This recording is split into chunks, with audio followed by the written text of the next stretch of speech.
अस्सलाम वालेकुम। क्या हाल चाल है दोस्तों। मैं हूं आपका दोस्त हबीब आजाद। आप देख रहे हैं यूट्यूब चैनल। दोस्तों, एक बच्चा एग्जाम के अंदर अगर अच्छे नंबर ना ले पाए तो ये बच्चे का कसूर है। अगर उसी एग्जाम के बाद बच्चा घर आते हुए रास्ते में उसको चोट लग जाए तो ये तकदीर का अमर है। ये असल में कंफ्यूजन क्या है? ये एक ऐसा सवाल है जिसने लोगों के जहन में बहुत से सवालात को जन्म दिया है। तो कुछ लोगों का ये ख्याल है कि सब कुछ रब के हुक्म से होता है। अगर रब के हुक्म से होता है तो फिर इंसान गुनाहगार कैसे है? फिर इंसान के पास इख्तियार ही नहीं है। तो जो होना है वो अपने रब की मर्जी से होना है। तो ये जो लिखा गया है उसके मुताबिक होना है। तो फिर इंसान के लिए ये सजा, ये जजा, ये क्या है? एक्चुअली में यहाँ पे एक बहुत बड़ी जो हम लोगों तक बात पहुंची है कि हमें जो लिखा गया है उसके मुताबिक हमने चलना है। ऐसा नहीं है। जो लिखा गया है वो अलग मामला है, लेकिन हमने जो चलना है वो बताए हुए के मुताबिक चलना है। हमने जो चलना है वो बताए हुए के मुताबिक चलना है। जो हमने समझाया गया है हमने उसके मुताबिक चलना है। अगर अल्लाह की जात इंसान के बारे में सब कुछ जानती है, क्या होगा कैसे होगा, ये बिल्कुल ऐसे ही है जैसे एक बंदा, एक टेक्निकल इंजीनियर एक गाड़ी बनाता है। अब उस गाड़ी के अंदर जो भी फीचर हैं, जैसे भी हैं, वो उनको खूब जानता है। उसे पता है किस बटन से क्या होगा, उसे पता है इसका ऐसे करोगे तो शीशा ओपन होगा, ये वाला लॉक खोलोगे तो इसका बोनट ओपन होगा, ये वाला बटन प्रेस करेंगे तो साइड वाला मिरर घूम जाएगा। तो ये सब ऑप्शन उसको पता है, ऑलरेडी पता है, क्योंकि उसने उसको क्रिएट किया है। अब उसने जब ये यूजर को गाड़ी देनी है तो उसने एक यूजर मैनुअल के साथ गाड़ी देनी है कि इस गाड़ी को आपने ऐसे चलाना है। अगर वो गाड़ी उस स्पीड से ज्यादा चलेगी तब भी वो गाड़ी नुकसान करेगी। अब उस गाड़ी बनाने वाले को तो पता है कि ये इतनी स्पीड पे इसको ऐसे टर्न करना है, इतनी स्पीड पे ये गाड़ी चलेगी, इतनी स्पीड पे अगर इतना जंप हो तो ये गाड़ी गुजर सकती है। तो ये सब कुछ बनाने वाले को पता है। मगर जो यूजर है वो अगर उसकी यूजर फाइल अगर वो रीड किए बगैर अगर वो गाड़ी चलाएगा या उसको जो बताया जाएगा या उसको समझाया जाएगा, अगर तो वो उसके मुताबिक गाड़ी चला रहा है तो वो तो परफेक्ट ड्राइवर है। अगर उसके मुताबिक उसने गाड़ी नहीं चलाई जो उसको बताया गया या जो समझाया गया, तो नुकसान होगा ही होगा, गाड़ी का भी होगा और वो एक परफेक्ट ड्राइवर साबित नहीं होगा, वो नालायक ड्राइवर साबित होगा। तो बिल्कुल इसी तरह हमारे साथ ये तकदीर का मामला है। ये जो अल्लाह ताला ने तकदीर के बाद इंसान को दुनिया में लाइफ गुजारने के लिए जो बातें समझाई गई हैं हम उनके पाबंद हैं। अगर हम उनके हिसाब से जिंदगी गुजारेंगे, जो यूजर मैनुअल हमें दे दी गई है, जो शरीयत ने हमें गाइड दे दी गई है, अगर हम उसके मुताबिक चलेंगे तो हम परफेक्ट हैं। जो लिखा गया है वो अलग मामला है। वो अल्लाह क्रिएटर है, अल्लाह ने इंसान को बनाया है, अल्लाह ने इंसान की नफ्सियात बनाई है। अल्लाह को पता है, उससे कोई चीज मख्फी नहीं है कि ये ऐसा सोच भी सकता है, ये ऐसा कर भी सकता है, ये ऐसा करेगा भी। ये सब मामला अल्लाह बेहतर जानता है क्योंकि उसने इंसान को क्रिएट किया है। लेकिन हमारा जो मामला है वो दुनिया पे जो हमें बताया गया है हमने उसके मुताबिक चलना है। जैसे मैंने आपको गाड़ी वाली मिसाल दी, तो अब ये लोगों का एक और मैं मिसाल से ये कंफ्यूजन कंप्लीटली दूर करूंगा, लोगों को बात समझ आ जाएगी। अब एक घर में पेरेंट्स को पता होता है कि हमारे 4 बच्चे हैं और 4 बच्चों की जो भी फितरत है वो पेरेंट्स को अंदाजा होता है। अब मैं आपको एक मिसाल देके बात वाज़ेह करने की कोशिश करूंगा, आप अंडरस्टैंड कर पाएंगे। अब पेरेंट्स को पता होता है कि हम 4 बच्चे हैं, हमारे इन चारों की फितरत कैसी है। अब एक बच्चे के बारे में बाप को लगता है कि ये मेरा बच्चा फरमाबरदार है, बाप उसको हुक्म देता है कि बेटा ये पैसे लो, आपने सीधा जाना है और दही की दुकान पे जाना है, दही लेके आपने वापस आ जाना। अब बेटा घर से निकलता है, बाप ने हुक्म दे दिया, बाप ने समझा दिया कि आपने सीधा जाना है, जाके दही खरीदनी है, उसके बाद वापस आ जाना। अब बेटा घर से चल पड़ा। जब बेटा घर से चल पड़ा है तो बेटा सीधा गया दही की दुकान पे, उसने दही खरीदी, उसके बाद बिना टाइम जाए किए वो बच्चा सीधा घर आ गया। जैसे ही सीधा घर आया तो उसने अपने बाप को कहा, अब्बा जान मैं ये दही ले आया। अब बाप महसूस करता है कि जो चीज इसको मैंने कही थी इसने उसके मुताबिक ही अमल किया। अब यहां पे उस बच्चे की सोच आजाद थी, वो बच्चा भी आजाद था चूंकि वो घर से निकल गया था। अब जो बच्चा घर से निकल गया था उसके पास ये इख्तियार था कि वो दही की दुकान के अलावा भी कहीं पे जा सकता था, किसी दोस्त के पास बैठ भी सकता था कहीं पे, और बाकी अगर उसके पास पैसे थे तो वो कहीं और जाके चाय भी पी सकता था, कहीं से और कोई मजीद चीज भी खाने के लिए खरीद सकता था। मतलब जहां पे वो 5 मिनट लगते थे वो बच्चा आजाद था, उसके पास ये इख्तियार था, घर से वो चला गया था, वो अपना टाइम एक्सपेंड कर सकता था, वो अपना टाइम मजीद लगा सकता था। लेकिन अब क्या हुआ कि बच्चे ने बाप के कहे हुए के मुताबिक अमल किया, बच्चे ने परफेक्ट वही काम किया जो बाप ने बताया था कि बेटा सीधे जाना है, आपने दही खरीदनी और दही खरीद के वापस ले जाना, वापस आ जाना। तो बच्चे ने वैसा ही किया, उतने ही टाइम में जो बाप ने एक्सपेक्ट किया था उससे, उसी टाइम के अंदर वो बेटा वापस आ गया।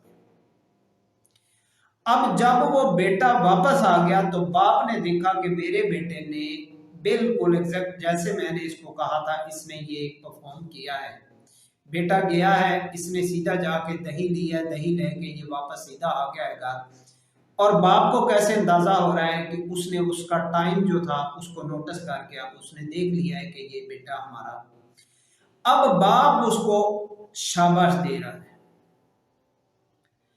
अब जो शाबाश दे रहा है वो उसका इनाम है। अब बाप के पास इख्तियार है कि वो बेटे को जस्ट शाबाश दे इस काम के बदले, बेटे को कुछ इनाम दे, बेटे को कुछ खाने को दे, बेटे के लिए कोई बिस्किट का तोहफा दे, बेटे के लिए आइसक्रीम का। ये बाप के पास इख्तियार है। बाप आप इस शाबाश के बदले उसको जस्ट शाबाश भी दे सकता है, कुछ भी दे सकता है। तो बिल्कुल इसी तरह इंसान के साथ इंसान की तकदीर वाला मामला जुड़ा हुआ है। इंसान बेशक अल्लाह ताला ने हमें जो बताया गया है हमें उसके मुताबिक उतार दिया है और हमें समझा दिया है कि आपकी गाइडलाइन ये है, और ये जो गाइडलाइन है यही इस्लाम है। अगर हम इस्लाम के मुताबिक चल पड़े हैं तो हमारे पास ये इख्तियार है कि हम चल पड़े हैं, हम घर से आ गए, हम बाहर हैं।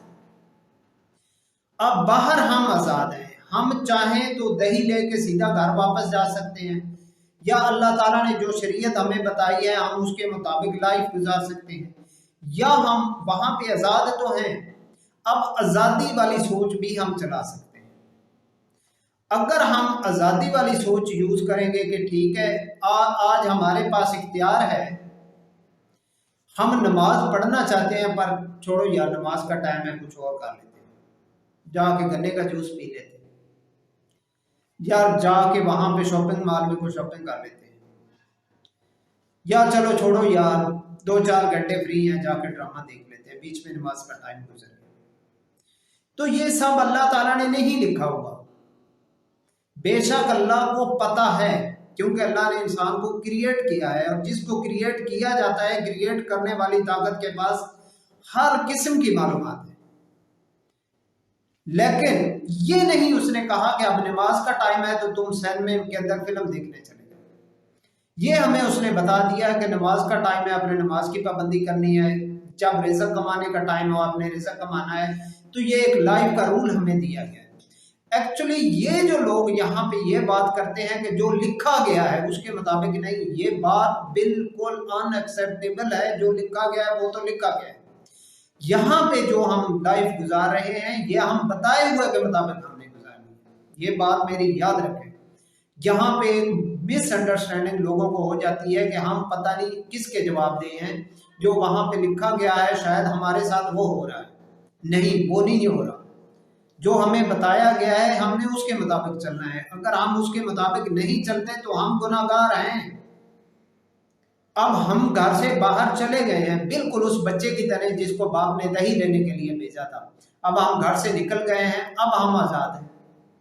अब हम चाहें तो एग्जैक्ट वैसे ही जाएंगे जैसा हमें हुक्म मिला है। अब हम आजाद हैं तो हम वैसे ही चले जैसे हमें शरीयत ने कहा है। अगर हम शरीयत के मुताबिक चल रहे हैं तो हम परफेक्ट हैं। अगर हम शरीयत के मुताबिक नहीं चल रहे तो हम गुनाहगार हैं, हमें इस बात की सजा मिलेगी। ये लोगों का जो कंसेप्ट है कि जो लिखा हुआ है उसके मुताबिक नहीं, जो बताया गया है हमें उसके मुताबिक चलना है। हम दुनिया पे आ गए हैं तो अब हम आजाद हैं। हम जो चाहे अपनी सोच के मुताबिक चल सकते हैं। और जब हम अपनी सोच के मुताबिक चलेंगे, जो लिखा गया है जो बताया गया है हम उसको बाईपास करने की कोशिश करेंगे। बिल्कुल उसी तरह जैसे मैंने ये मामला शायद इस रिसर्च के ऊपर मुझे 10 साल लग गए। 10-12 साल मैंने इस मामले को सर्च करने के ऊपर लगाए हैं कि ये असल में मामला है क्या, ये तकदीर का इंसान के साथ जोड़ है क्या। अब मुझे पता चला है कि तकदीर एक्चुअली क्या है, इंसान क्या है, सोच क्या है, और हम कैसे जवाब दें और हम कैसे गुनाहगार। मेरे ख्याल में आप शायद बात को अंडरस्टैंड कर पाए होंगे। ये हमारी तकदीर है। हम अगर जो हमें बताया गया है हमें उसके मुताबिक चलना है। जो लिखा गया है उसके मुताबिक हमने ना जवाब देना है ना अल्लाह ने पूछना है। अल्लाह ये नहीं हमसे पूछेगा कि मैंने तो ये किताब में लिखा हुआ था। और दूसरी बात ये है कि ये लोगों की सोच है कि लोग कहते हैं कि जो लौहे महफूज में जो कुछ लिखा गया है वो चेंज नहीं हो सकता। ये मैं मानता हूं कि जो लिखा गया है वो अनडिलीटेबल है। शरीयत के हिसाब से वो डिलीट नहीं हो सकता, वो रिमूव नहीं हो सकता। लेकिन ऐसा नहीं है कि उसमें कोई चीज ऐड नहीं हो सकती। बात समझ आ गई? बिल्कुल ये ऐसे ही है कि आप एक फैक्ट्री को ज्वाइन करते हैं। अब फैक्ट्री का मालिक आपका फर्स्ट इंटरव्यू लेता है। अब वहां पे आपकी जो फाइल बनाई जाती है, पहली फाइल, उसमें आपको बता दिया गया है कि ये आपकी तनख्वाह स्टार्टिंग कितनी है, 25,000, 25,000। आपकी छुट्टियां कितनी हैं, 3। आपका स्टार्टिंग टाइम क्या है, 8 बजे। एंड टाइम क्या है, 4 बजे। ये फाइल अब आपकी बना दी गई। अब ये नहीं है, ये नहीं हो सकता कि अब वो जो 25,000 रुपये तनख्वाह है वो आपकी रिमूव नहीं हो सकती। वो फाइल आपकी बन चुकी है, लिहाजा वो 25,000, वो 25,000 वो है, वो फिक्स हो गई है, वो रिमूव नहीं हो सकती। उसके अंदर ऐड हो सकती है 15,000। अब मेरी बात समझिए, आप अंडरस्टैंड कर लो। मैंने इसके ऊपर दिन रात एक किया, मैंने इसके ऊपर बहुत सोचा, बहुत सोचा, बहुत सोचा। कहीं ना कहीं पे कोई ना कोई तजाद टकरा जाता था और इसको मैंने शरई लिहाज से अपने हिसाब से सोचा है, शरीयत को मद्देनजर रख के। तो बातें मुझे समझ में आई कि एक्चुअली में तकदीर क्या है, तकदीर का सामना इंसान ने कैसे करना है, तकदीर के मामलात क्या हैं, इंसान कैसे गुनहगार है, कैसे इंसान को सज़ा और जज़ा मिलनी है। और ये जो कहते हैं कि ये लौहे महफूज में लिखा गया है, लौहे महफूज में बेशक लिखा गया है, लेकिन ये नहीं कि अब उसमें कोई चीज़ ऐड नहीं हो सकती। अगर इंसान इतना काबिल हो, इतना काबिल हो, इतना दयानतदार हो, अल्लाह पाक ने फरमाया कि आप 10 रुपए दो, आप 10 रुपए अल्लाह की राह में खर्च करो तो मैं दुनिया में आपको 10 उसके बदले दूंगा। तो ये जो उसके बदले में जो हमें मिल रहा है, तो ये कहां से मिल रहा है? ये इजाफी हो गया ना हमारे लिए, वो वहां पे इजाफी डाल दिया गया, ये हमारे अमल की वजह से। और आप अगर पैगंबरों के किस्से पढ़ेंगे, पैगंबरों के मामला आप पढ़ेंगे, लाइफ आप पैगंबर आप थोड़ी सी रीड करेंगे, तो कई पैगंबरों को अल्लाह ताला ने किसी ना किसी मौके पे अपने फरिश्ते को भेज के आपने फरमाया कि आप क्या चाहते हैं, आप क्या चाहते हैं। आपसे मुराद ये थी कि उस वक्त जो तकदीर का फैसला था वो उस पैगंबर के हाथ में आ जाता था। उसमें एक वाकया मैं आपको जस्ट बताता हूँ, ये 2-4 वाकये हैं, बात लंबी हो जाएगी। तो हजरत इब्राहीम अलैहिस्सलाम को जब आग में डाला जाना था, तो फरिश्ता आया, हजरत जिब्राहील अलैहिस्सलाम आए, तो उन्होंने फरमाया इब्राहीम तुम क्या चाहते हो, कहो तो बारिश बरसा दे, कहो तो तूफान ला दे, कहो तो ये हवा के जरिए ये आग उनके ऊपर पलट दे। तब जो मामलात थे वो हजरत इब्राहीम अलैहिस्सलाम के फैसले पर आ गए। अब जो तकदीर थी वो हजरत इब्राहीम के फैसले पर आ गई। तो हजरत इब्राहीम अलैहिस्सलाम ने फरमाया जो मेरे मालिक की रजा है वो मेरी रजा है, अगर वो मुझे इस आग में डालना चाहता है तो मैं उसके लिए तैयार हूं। तो ये एक सबर था। अब इस सबर के बाद हजरत इब्राहीम अलैहिस्सलाम की तकदीर का फैसला फिर बदल जाता है कि अल्लाह पाक उस आग को ठंडी फरमा देते हैं।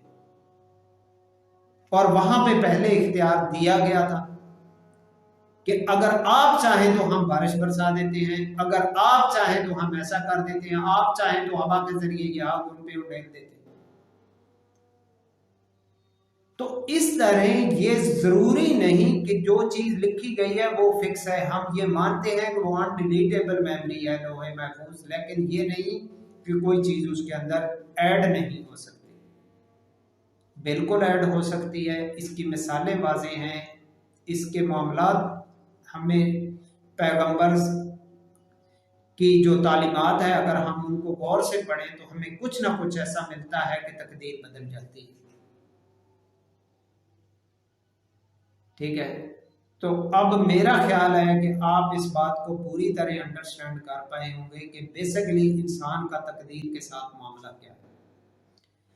तकदीर इंसान के साथ चलती है बिल्कुल ऐसे ही जैसे पटड़ी के 2 ट्रैक चलते हैं। इंसान के फैसले इंसान की तकदीर के साथ जुड़े होते हैं। अब हम दुनिया में आज़ाद हैं, हमारे ऊपर कोई पहरा नहीं है, जो फैसले हम करते हैं वो हमारी तकदीर के हिसाब से चलते हैं। और उस तकदीर के हिसाब से जो हमें बताई गई है, जो हमें बताया गया है, गाइडलाइन दे दी गई है, हम उसके मुताबिक लाइफ नहीं गुजार रहे, हम अपने हिसाब से चल रहे हैं। जब हम अपने हिसाब से चल रहे हैं तो फिर जो जो मामलात होते जा रहे हैं तो हम उसके जवाब दें। तो अब मुझे समझ आया था बाद में कि ये नमाज इंसान के लिए अल्लाह पाक ने क्यों जरूरी कही। ये नमाज एक ऐसा अमल है कि जिसमें आप बिल्कुल आजाद हैं, ये आपका आजादाना अमल है। आप चाहें तो पढ़े, आप किसी के डर से नहीं पढ़ते, आप किसी के हुक्म से नहीं पढ़ते। जब भी आप मस्जिद आते हैं आप अपनी मर्जी से जाते हैं, ये आपकी नीयत होती है कि मैं नमाज के लिए जा रहा हूं। तो ये बिल्कुल ऐसे ही है कि अल्लाह पाक ने हमारे लिए ये जो नमाज उतारी है ये इसलिए उतारी है कि हम आज़ाद हैं, हम अल्लाह के फैसले के मुताबिक एक दफ़ा भी दिन में अमल कर लें जो अल्लाह ने हमें गाइडलाइन दी है। हो सकता है एक नमाज के बदले में ही जो हमने सारे दिन में उल्टे काम किए हैं शायद उनकी बख्शिश हो। मेरी बात आप शायद समझ गए होंगे कि ये हम बिल्कुल आज़ाद लाइफ में आज़ाद हैं, हम अपने फैसले ले सकते हैं, अल्लाह ताला देख रहा है। अगर हम अल्लाह के बताए हुए मामले के मुताबिक अगर हम दिन में एक भी नमाज पढ़ लें तो हो सकता है अल्लाह ताला फरमा दे, अल्लाह ताला ये समझे कि मेरे इस बंदे ने मेरे बताए हुए रास्ते पे, मेरी बताई हुई ताकीद के मुताबिक मेरे कहे हुए के मुताबिक। ये बंदा आज़ाद था, ये नमाज कज़ा कर सकता था, ये नमाज छोड़ सकता था, लेकिन इसने मेरी इबादत की, इसने मेरे लिए नमाज पढ़ी। हो सकता है कि वो एक ही नमाज हमारे सारे गुनाहों के ऊपर वो पर्दा डाल दे या उनको मिटा दे, कि अल्लाह पाक इसी बात पे राजी हो जाए कि ये मेरा बंदा था, अब ये आज़ाद था, ये फैसला कर सकता था, ये छोड़ भी सकता था, कज़ा भी कर सकता था, ये इसके बदले कहीं पे जा भी सकता था, ये मूवी भी देख सकता था, लेकिन इसने मेरे बताए हुए के मुताबिक अमल किया और इसने नमाज अदा की। मेरी बात समझ आ गई है? ये नमाज बहुत जरूरी है। बिल्कुल इसी तरह रमजान के रोजे हैं। ये रमजान के रोजे आप देखें, अल्लाह की रजा के लिए हम रखते हैं। तो एक नमाज हमारे एक दिन के गुनाह माफ फरमा देगी। हो सकता है अगर अल्लाह को पसंद आ जाए, ये नहीं मैं कहता कि पक्का फरमा देगी, हो सकता है कि अल्लाह को हमारी ये अदा पसंद आ जाए, लेकिन रमजान के रोजे हमारे पूरे साल के गुनाह माफ फरमा देगी अगर अल्लाह को पसंद आ जाए, अल्लाह उनको कबूल कर ले। तो उसकी वजह यह है कि अगर हम रमज़ान के रोज़े रखते हैं तो बेशक हम अल्लाह से डर के वो रोज़ा रख रहे हैं, हमें कोई ताकत ये ज़बरदस्ती नहीं रखवा रही। अगर हमने रख लिया है तो हम अल्लाह के डर से, हम घर में अकेले हैं, हम सफ़र में अकेले हैं, हम कमरे में अकेले हैं, हम शॉप के अंदर अकेले हैं, हमारे पास पानी भी पड़ा हुआ है, बोतल भी पड़ी हुई है, खाने को भी पड़ा हुआ है, लेकिन हम तब अल्लाह की बताई हुई ताकीद के मुताबिक, अल्लाह की कही हुई शरीयत के मुताबिक, अल्लाह की समझाई हुई मामलात के मुताबिक हम ये समझते हैं कि नहीं, हमने रोज़ा नहीं तोड़ना, ये गलत है, हमने अल्लाह के लिए रखा है, अल्लाह की रजा के लिए रखा है। अब अल्लाह इस बात को डायरेक्टली देख रहा होता है, बिल्कुल ऐसे ही अल्लाह देख रहा होता है कि अब ये बंदा सिर्फ मेरी रजा के लिए ये ऐसा कर रहा है। मेरी बात को आप अंडरस्टैंड करें, अगर आप इसको डीपली फील कर सके जो बात मैं आपको कहना चाहता हूँ, हो सकता है मैं आपको वो बात अपनी समझा ना पाया हूँ, लेकिन आप इसको तफसील से ज़रा समझिएगा, सोचिएगा कि जब अल्लाह देख रहा है कि ये बंदा जस्ट मेरी रज़ा के लिए ये सब कुछ कर रहा है, इसके पास इख्तियार भी है, इसको कोई देख भी नहीं रहा, ये पानी भी पी सकता है, लेकिन ये सिर्फ मेरी रजा के लिए शाम तक भूखा रहा है, इसने रोज़ा रखा है, मेरी खातिर रखा है, कोई इसको मजबूर नहीं कर रहा।